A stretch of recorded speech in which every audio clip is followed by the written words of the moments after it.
атган тахнавчис хийсхүйе Аз Европ тодорва намрын навчис шаргалтхуя нүүдлийн жин харагдавай дорнын их суухан төмөн газрын тоосонд тогтвой цайны замын буурал мөр сайдаг түүхийн хуудаснаа мөн хөрөвэй төмөн газрын сайны зам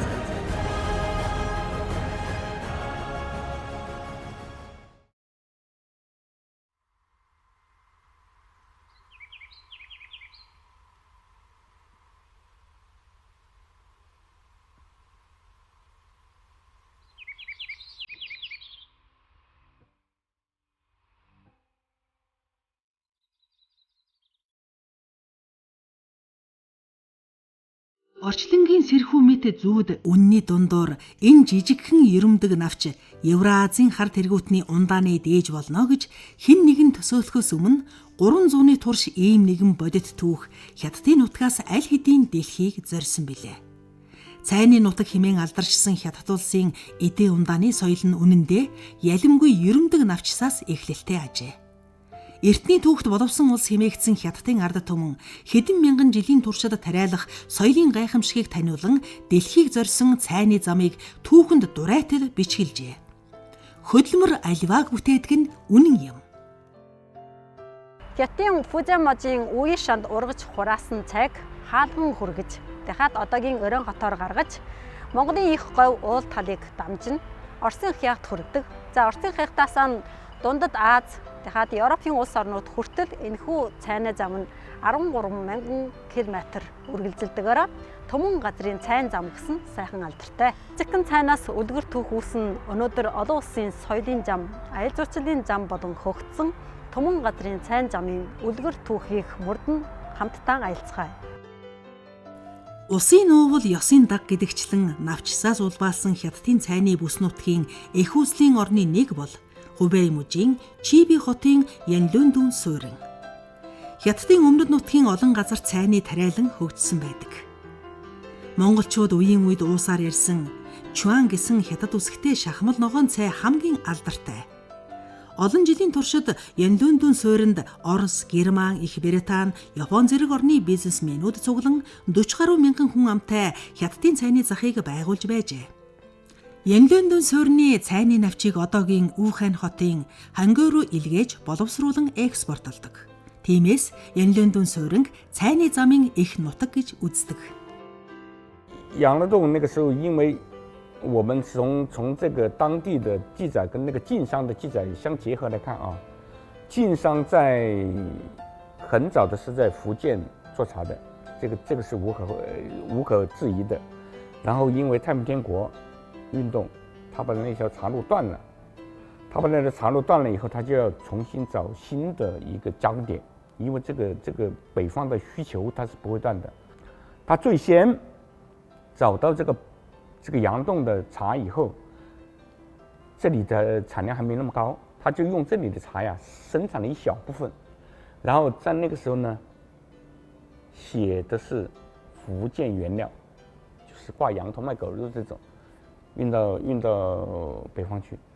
没想到这种口感还比原来福建还更加受到欢迎，所以他就决心在这里成立一个交点。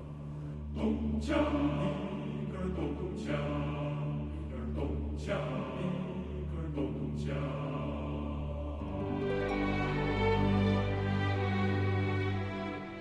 Олон жилийн нар салхинд илэгдэн мүлээсэн хөх чулуун гудамжаар цай зөөдөг байсан тэрэгний дугуй мөрийг даган бид гэлдэрлээ. Зам уйтгартай зурайн. Салхи нэгийг шивнэх шиг бүх зүйл энгийн мөртлөө нам гүн. Яг л он жил бүхнийг залгин одсон мэт.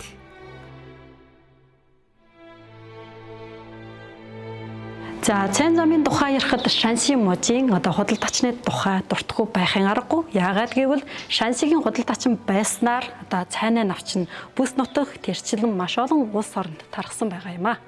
За өнөөдөр бид Шанси модын Чишиан шана эртний хотод ирчгэд байна. Миний байгаа газар бол Шансигийн худалдаачны төлөөлөгч гүш хүн болох Чи овхтын эдгээр байшин байгаа юм. Шансын нутаг цай үйлдвэрлэгүйч гэсэн цайны худалдаачид олноор гарчээ. Тус мужийн Жинжүүн хотын Чишаны Чиа овогт худалдаачин хамгийн алдартай.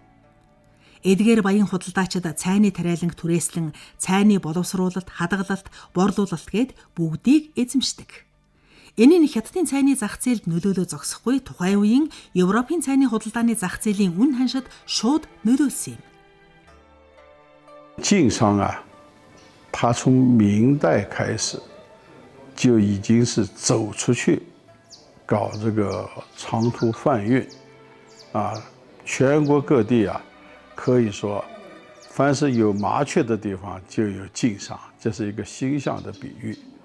晋商在这条路上诚实守信、开拓进取、务实经营、和衷共济、经世济民的晋商精神呢，在这条路上是一种很大的体现。 Хятад нутгийн цай дэлхийн бусад улс орны анхааралд хүрч жижигхэн цайны навчс нь гадаадад борлуулагдаж эхлэхэд Хятадын хаалган гэх нэрэд л дурддагдана. За өнөөдөр бид Тунган газрын цайн замын аяллахаа 3 дугаар өртөө болох Занчгүй буюу хаалганд хурж ирчгээд байна. За тухайн үед бол хаалган нь бол цайн замынхаа гол зангилгаа газар болж байсан болохоор өнөөдөр энэ нутагт цайн замтай холбоотой барилга эд живс олноор хадгалагдаж байна. Хятадын Хибэ мужийн Жанчхүү хотын Дажинмин хаалгыг манай эртний 1644 онд барьжээ. Жанчхүү хот бол ачаа тээвэр дамжин өнгөрөх чухал цэг. Эндээс цай ачсан Тэмэн жингийн цуваа Дажинмин хаалгаар өнгөрөн Монголын их говь хээрийг чиглэн дэлхийд гарна. 这个当时，在这个商道上，它确实是挺艰辛。我曾经2次去蒙古国，在沙漠里最大的问题就是缺水。历史上，长万达，曾经在沙漠里就做出过一次壮举。有一年，他带着商队，从沙漠经过，突然起了这个沙尘暴了。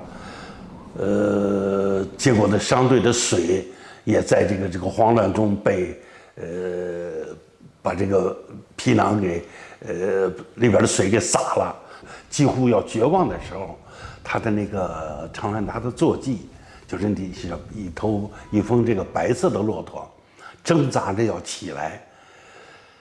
这个小伙计控制住他，不想让他起来。这个长安达说：“哎，他可能要。” 想求生，放开他吧，活一个算一个。于是就让这个伙计呢把这个骆驼就给放开了。放开以后，这个风托呢跑到了这个沙梁上，没有跑，回头在鸣叫。长安达说不对啊，这个骆驼怎么不跑呢？他这个肯定有水，他发现水了，我们去追他吧。大家就去追这个骆驼，到了这个坡梁上面去，沙梁上面去以后呢，骆驼又到了沟底，到了沟底以后就没有再跑，用这个前掌去刨这个地。长安达这儿肯定有水，大家再努力，大家用了最后的一丝力气，挖出了一眼井，挖出来井以后有了水了，长安达很坚决地说：“我们人不能先喝，让骆驼先喝。水很旺，骆驼就一个一个都饮完了，然后人才开始喝。”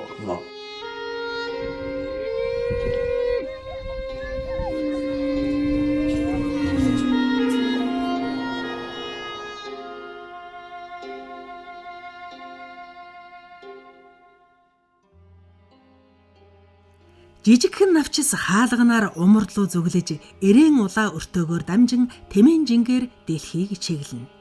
Өнөөгийн эрээн хотын төвийн зүүн хойно 9 км зайд байрлах эрээн өртөөний дурсгалын музейг Чин гүрний сүүлч үеийн эрээн улаа өртөөний туйрын байр онцлогийг үндэслэн байгуулжээ. За Эрдэнэт Лэрэн хот нь Хятад, Монгол, Орос гурван улсын одоо тун газрын цайн замынхаа чухал холбоос болж байсан. За тухайн үед бол энд бол ийлийн өртөө гэж байсан. Ийлийн өртөөнийхэн ойр хойд бол маш олон хутгатай. Одоо өмнөөс ирсэн Томон зингийн чуваа энд ирж одоо буудалж аваад хойшоо явдаг байсан. За миний ард талд байгаа бол одоо ийлийн өртөөнөө буурын музей байгаа.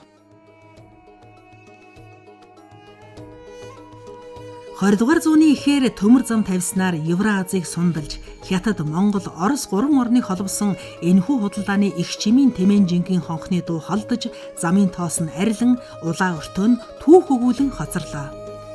Өнөөдөр энэ их домог түүх төмөн газрын цайны зам нь хуурай замын галт тэргээр далай тэнгисийн хөлөг онгоцоор бүр эсвэл агаарт дүүлэх нисэх онгоцоор төв алслан мөн л үүргээ гүйцэтгэсээр байна.